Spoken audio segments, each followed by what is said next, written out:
క్రీస్తునందు ప్రేమైన దేవుని బిడ్డలారా, ఈ యొక్క ఉదయకాలమున దేవుడు అనుగ్రహించిన కృపను బట్టి మీ ముందుకు వచ్చి ఉన్నాను. మరి లోకం అల్లకుల్లారముగా పరుగెడుస్తున్నది, తండ్రి రాకడ మరి అతి త్వరలో ఉన్నది. ఈరోజు మనము దేవుని కృపలో మరి జీవించుతున్నామంటే నజరేయుడైన యేసుక్రీస్తు నామము ద్వారా, ఆయన రక్తము ద్వారా మనము జీవించుతున్నామని ఎరిగి మరి ఈ యొక్క లోక రీతిలో మనము పరుగెడాలని మనవి చేస్తూ మరి సబ్జెక్టుకు పోయే ముందు ప్రార్థించుకొని 2 మాటలు ప్రభువుని అడిగి మనము ముందుకెళదాం. కృపా సత్య సంపూర్ణుడైన మా పరలోకపు తండ్రి, పరిశుద్ధుడా, ఈ ఉదయకాలమున నాయన మా మధ్య నుండి మమ్మల్ని నడిపించి నీ మహిమ, నీ కృప మాలో కలుగు చేసి మమ్మల్ని నడిపిస్తున్న విధానాన్ని బట్టి నీకు వందనములు తండ్రి. ఎక్కడ 2-3 కూడి నా నామమును సూచిస్తారో వాళ్ళ మధ్య ఉంటానని వాగ్దానం చేసిన ప్రభువా, నాయన నీ పాదములకు వందనాలు. నువ్వు ద్వారము దగ్గర నిలబడి ఉన్నావని వాక్యం చెప్పుచున్నది. నీ రాకడకు సూచనలు మేము కనుగొనుచున్నాం ప్రభువా. మరి ఉగ్రతల నుండి మమ్మలను రక్షించమని నీ పాదములు పట్టుకొని బ్రతిమలాడుచున్నాం తండ్రి. మరి నీ రాకడికి మేము ఎత్తబడే బిడ్డలుగా ఉండాలని మనవి చేసుకుంటూ అతి త్వరలో రానున్న పరిశుద్ధుడైన యేసయ్య పరిశుద్ధ నామములో అడిగి వేడుకుంటున్నాను తండ్రి. Amen, amen. క్రీస్తునందు ప్రేమైన దేవుని బిడ్డలారా, ఈ రాకడ సమయంలో మనం ఎలా ఉన్నామని దేవుని ద్వారా మరి పరిశుద్ధ లేఖనాలు మనకి ఏమి బోధిస్తున్నాయో ఆ బోధన మనం కనుగొని మరి ప్రభువు ఇచ్చిన ఈ యొక్క కొత్త నిబంధన మనము కనుగొనాలని మనవి చేసుకుంటున్నాను. మరి ఇక్కడ మనం చూసినట్లయితే మరి మత్తయి సువార్త 7వ అధ్యాయం మరి 13వ వచనములో ప్రభు చెప్పినట్లుగా ఇరుకు ద్వారమున ప్రవేశించుడి, నాశమునకు పోవు ద్వారం వెడల్పు, ఆ దారి విశాలమై ఉన్నది, దాని ద్వారా ప్రవేశించువారు అనేకులు, జీవమునకు పోవు ద్వారము విరుకును, ఆ ద్వారము సంక్షిప్తమై ఉన్నదని దాని కనుగొనువారు కొందరే. ప్రేమైన దేవుని బిడ్డలారా, ఈరోజు ఈ మాటలను గురించి మనం బోధించాలని, మనం తెలుసుకోవాలని పరిశుద్ధ లేఖనముల ద్వారా మనము కనుగొనాలి. ప్రేమైన దేవుని బిడ్డలారా, మరి ఇరుకు మార్గం, విశాల మార్గం ఏమిటని మనము బోధిస్తున్నాం. కానీ దాన్ని అర్థపుచ్చుకొని బయలుపరిచిన వారు ఇప్పటికి ఎవరో లేరు. ప్రతి ఒక్కరూ నేను చిన్నప్పుడు నుంచి ఆలోచిస్తున్నాను, వింటున్నాం, మరి మేము బోధిస్తున్నాం, కొంతమందిని రక్షిస్తున్నాం అని ప్రతి ఒక్కళ్ళు చెప్తున్నారు. దేవుడు మాకు ప్రత్యక్షమైవి మరి మాతో మాట్లాడుతున్నాడని మరి నేను వినుచున్నాను. బోధించేవారు అందరినీ చూస్తున్నాము. కానీ ఇరుకు మార్గము ఏందా, విశాల మార్గము ఏందా అనేది మనము అందరము కనుగొనాలని మరి దేవుని పేరట నేను మనవి చేస్తున్నాను. ప్రేమైన దేవుని బిడ్డలారా, మీరు విశాల మార్గంలో ఉండి బోధించి ప్రయోజనం లేదు. ఎందుకంటే విశాల మార్గం ముందే తెరవబడినది. ఆ మార్గంలో ప్రతి ఒక్కరూ ప్రవేశించి అంధకారంలో నడిచి అంధకార చీకటిలో మరి ఉన్నందున యేసు ప్రభు వచ్చి విశాల మార్గంలో మీరు ప్రవేశించి నడిచిన ఎడల మీకు ప్రయోజనం లేదు, నేనే మార్గం, సత్యము, జీవమునై ఉన్నాను, నా ద్వారా తప్ప పరలోక రాజ్యములో ప్రవేశించలేరని ఒక విరుకు మార్గం మరి తెరచినట్లుగా మనము చూస్తున్నాం. ఈ రోజున ఇరుకు మార్గమున ప్రవేశించేవారు ఎంతమంది అనేది మనము తెలుసుకోవాలి. ఇరుకు మార్గము ఏందా, విశాల మార్గము ఏందా అని ఒక్కరు దాన్ని కనుగొనక మరి విశాల మార్గములో ఉండి మేము దేవుని రాజ్యము కట్టాలి అని ప్రతి ఒక్కరూ మాట్లాడుతున్నారు. ప్రేమైన దేవుని బిడ్డలారా, మనము స్పష్టంగా ఇరుకు మార్గం ఏందా, విశాల మార్గం ఏందా అనేది మనం కనుగొనాలని మరి యేసు ప్రభు నామములో మిమ్మల్ని ప్రతి ఒక్కరిని మరి మనవి చేసుకుంటూ మరి వేడుకుంటున్నాను. ఇరుకు మార్గం, విశాల మార్గం అనేది మనము ముఖ్యంగా తెలుసుకుంటేనే దేవుని రాజ్యంలో ప్రవేశిస్తాం.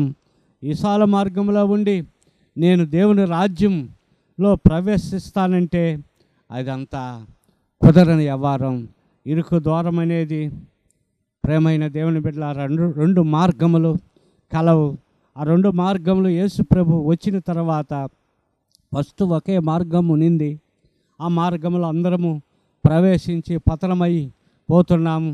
మరి ఆశలు, అంతస్తులు, మరి మేడలు, మిద్దెలు, సౌందర్యము కలిగి ఈ లోకంలో రాజులు మరి రాజరికములో ఉండి మరి వాళ్ళు పలుకుబడిని ఉపయోగించి రాజ్యాన్ని వాళ్ళ చేతిలో పెట్టుకున్నట్లుగా మనము చూస్తున్నాం. అందుకే దేవుడు యేసు ప్రభు మన రూపంలో ఈ లోకములోకి వచ్చి మనల్ని రక్షించాలని, ప్రభు నశించేదాన్ని వెతికి రక్షించడానికి వచ్చాను అని ప్రభు చెప్పిన మాటలు కొన్ని మనము శ్రద్ధగా ఆలోచించాలి. ప్రేమైన దేవుని బిడ్డలారా, ఇరుకు మార్గం ఏందా, విశాల మార్గం ఏందని మనం అందరము వనకూడి తెలుసుకోవాలి. ప్రేమైన దేవుని బిడ్డలారా, ఇంతవరకు ఇరుకైన మార్గం, విశాల మార్గం కనుగొన్నవారు లేరు. కానీ విశాల మార్గం అనే భావన, విశాల మార్గంలో నడిచేవారు వేరే, ఇరుకైన మార్గంలో నడిచేవారు వేరని పరిశుద్ధ గ్రంథం మరి ఇప్పుడు చెప్తున్నది. మరి విరుకున ఆ ద్వారం సంకుష్టమై ఉన్నది, దాని కనుగొనువారు కొందరే అని యేసుప్రభు చెప్పాడు. ఇప్పుడు మనము ఇరుకు మార్గం, విశాల మార్గం అనేది ఏమిటనేది స్పష్టంగా నేను ఈరోజు మీతో మాట్లాడుతున్నాను. ప్రేమైన దేవుని బిడ్డలారా, ఇరుకు మార్గం అనేది కొత్త నిబంధన, విశాల మార్గం అనేది పాత నిబంధన. ప్రేమైన దేవుని బిడ్డలారా, నా నీతిని, నా రాజ్యం వెతకండని మరి కొత్త నిబంధన మనకి ఇచ్చినప్పుడు కొత్త నిబంధనలో ఉన్న సువార్త ప్రకటించాలి. కొత్త నిబంధనలో ప్రభు చెప్పిన రాజ్యాన్ని కట్టాలి. కొత్త నిబంధనలో మరి ఏర్పడిన ఒక విధిని మనము నెరవేర్చాలని నేను మీకు మనవి చేస్తున్నాను.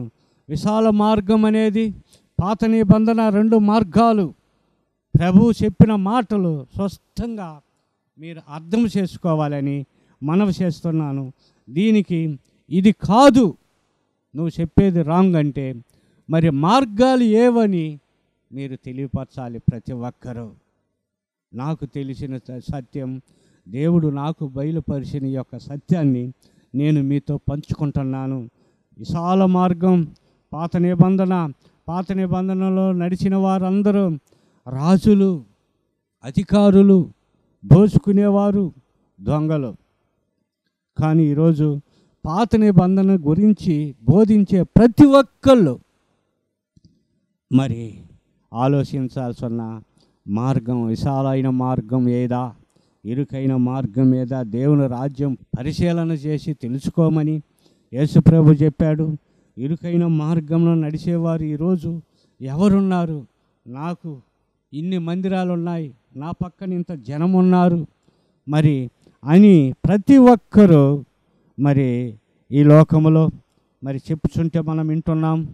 క్రీస్తునందు ప్రేమైన వారలారా, నేను మాట్లాడేది సత్యమా ఔసత్యమా అనేది మీరు తెలుసుకోవాలని నేను మనవి చేస్తున్నాను. ఎందుకంటే క్రీస్తునందు ప్రేమైన వారలారా, ఈ లోకపు మాటలు, ఈ లోకపు వ్యవహారాలు వేరే, పరలోక మాటలు, పరలోక వ్యవహారం వేరే. యేసు ప్రభు, నా రాజ్యం ఈ లోక సంబంధమైనది కాదు అని యేసు ప్రభు చెప్పి ఉన్నాడు.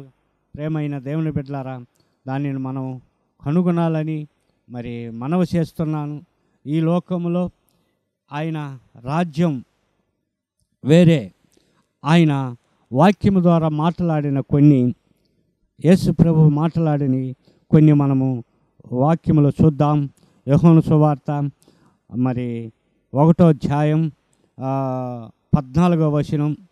ఆ వాక్యం శరీరధారై కృపా సత్య సంపూర్ణుడుగా మన మధ్య నివసించాను. తండ్రి వలన కలిగిన అద్వితీయ కుమారుని మహిమ వలె మనము ఆయన మహిమను కనుగొంటిమి. అవును, ఈ వాక్యము ద్వారా యేసు ప్రభు మనతో మాట్లాడిన మాటలు, ఆ వాక్యమే శరీరధారై కృపా సత్య సంపన్నుడుగా మన మధ్య నివసించునని వాక్యము చెప్పుచున్నది. పాత నిబంధన గ్రంథములో దేవుడు ఎంతో మందిని ఏర్పరచుకున్నాడు, కానీ వాళ్ళు ఆయన మార్గంలో నడవక ఉన్నందున ఆ వాక్యం శరీరధారిగా వచ్చి మనల్ని సత్యంలోకి నడిపించటానికి ఈ యొక్క ఇరుకు మార్గం తెరిచినట్లుగా, కొత్త నిబంధన మనకు అనుగ్రహించినట్లుగా నేను మాట్లాడుతున్నాను. ప్రేమైన దేవుని బిడ్డలారా, 2 మార్గాలు ఇప్పటికి కనుగొన్నవారు ఎవరు? వాళ్ళు ఇది కొత్త నిబంధన, పాత నిబంధన, విశాల మార్గము పాత నిబంధన, విరుకైన మార్గము కొత్త నిబంధన. ఈ 2 కాదు, నువ్వు చెప్పేది రాంగ్ అన్నవారు దీనికి అర్థము రెండో మార్గం, ఈ మార్గాలు 2 మార్గాలు ఏమిటా అనేది తెలియపరచాల్సిందిగా నేను మనవి చేస్తున్నాను. దేవుని కుమారుని ద్వారా మనము పరలోక రాజ్యం ప్రవేశించాలి. యేసు ప్రభు చెప్పిన మాటలు కొన్ని మంచి అయితే, నేను జీవమునై ఉన్నాను, నా ద్వారా తప్ప తండ్రి దగ్గరికి ఎవరు రాలేరని యేసు ప్రభు మాట్లాడిన మాటలు కొన్ని మనము చూస్తున్నాం. క్రీస్తునందు ప్రేమైన వారలారా, ఎందుకని నేను ఈ మాటలు మాట్లాడుతున్నానంటే, కొంతమంది మాట్లాడే వ్యవహారాలు ఈ యొక్క విధానాలను గూర్చి నేను మాట్లాడుతున్నాను. ఎవరైనా సరే ఈ లోక విధులను అనుసరించి నడుచుకునే వారందరూ మనవి చేసి వినాల్సిందిగా నేను మాట్లాడుతున్నాను. ప్రేమైన దేవుని బిడ్డలారా, యేసు ప్రభు స్పష్టంగా యోహాను సువార్త 18:36లో మాట్లాడుతున్నాడు. యేసు, నా రాజ్యం ఈ లోక సంబంధమైనది కాదు, నా రాజ్యం ఈ లోక సంబంధమైనది అయితే నేను ఈదులకు అప్పగింపబడకుండానట్లు నా సేవకులు పోరాడుదురు, కానీ నా రాజ్యం ఇహ సంబంధమైనది కాదనెను. ప్రేమైన దేవుని బిడ్డలారా, నా రాజ్యం ఈ లోక సంబంధమైనది అయితే నా సేవకులు పోరాడుదురు అని యేసు ప్రభు మాట్లాడిన మాట, అప్పటికి సేవకులు ఆయన కూడా ఎంతమంది ఉన్నారు అర్థం చేసుకోవాలి. ప్రేమైన దేవుని బిడ్డలారా, సేవకులు 12 మంది. అప్పటికి 12 మంది తరాలయ్యి 12 విధాలుగా యేసు ప్రభుని శిలువకు అప్పగించేటప్పుడు కూడా ఎవరు లేరు. కానీ కూడా ఉన్న వారిని ఎవరున్నారు కూడా అంటే, ఆయనని అనుసరించి నడిచిన జనము, పబ్లిక్ జనము గుంపులు కూడి ఎంతోమంది జనసహాము ఉన్నారు. వాళ్ళని బట్టే యేసు ప్రభు మాట్లాడింది. అక్కడ ఉన్నవారందరూ ఆయన సేవకులే.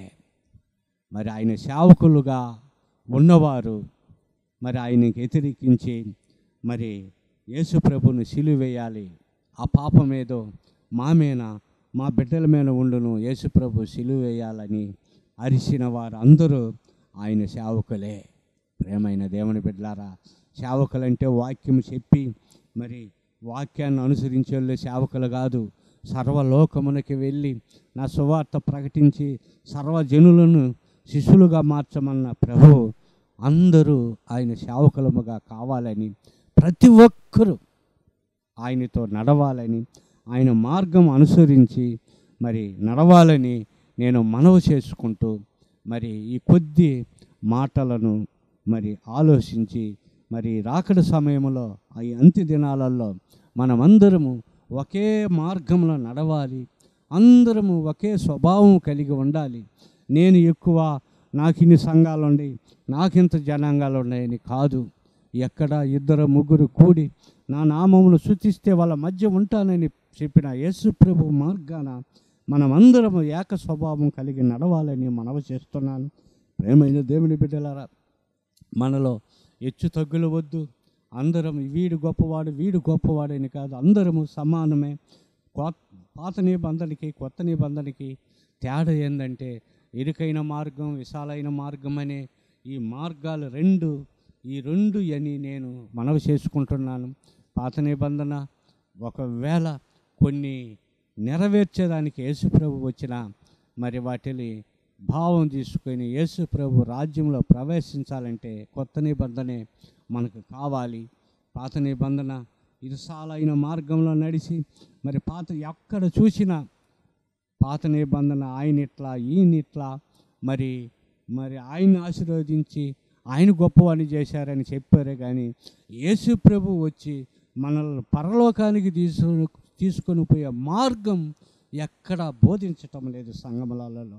ప్రేమైన దేవుని బిడ్డలారా, వాళ్ళు తెలియని వాళ్ళు ప్రజలు ఏమనుకుంటారు, నిజమేగా మళ్ళా ఆయన ఆశీర్వదించినట్టే ఈయన్ని ఆశీర్వదించి మరి ప్లేట్లు ఇచ్చిండు, మరి కార్డులు ఇచ్చిండు అని పాస్టర్లని ఈరోజు ప్రజలు మరి పాతని విశాల మార్గంలో నడిచేవారని తెలుసుకోకుండా మరి ప్రజలందరూ పాస్టర్ల వైపే మళ్ళీ పాస్టర్లదా అనేనని వాక్యము మరి ఈ విధంగా ఉన్నది. కానీ ఇరుకైన మార్గం ఏదని తెలుసుకోమని మరి ప్రతి ఒక్కరికి నేను మనవి చేస్తూ మరి ఈ యొక్క వాక్యాన్ని ముగించుకుంటూ మరి మీరందరూ మనసుతో కలిగి మరి ఈ మార్గాలు నేను చెప్పినది తప్ప ఒప్ప వేరే మార్గం ఉంటే తెలియపరచాలని నేను మీ యొక్క పాదాలకు వందనాలు చెప్పుకుంటూ, నన్ను తప్పుగా భావించకుండా వేరే మార్గం ఇదని నేను తెలియపరిచినట్లుగా నాకు తెలియపరచమని నా అడ్రస్ నా ఫోన్ నెంబర్లో మరి నేను పెడతాను. నువ్వు చేసింది ఇది తప్పురా, మరి మార్గం అంటే ఇది కాదు, వేరే మార్గం మీకు తెలిసిన మార్గం ఏదైనా ఉంటే నాకు చూపమని మనవి చేసుకుంటూ ఈ వాక్యాన్ని ముగించుకుంటున్నాను. చివరిగా ప్రార్థన చేసుకుందాం.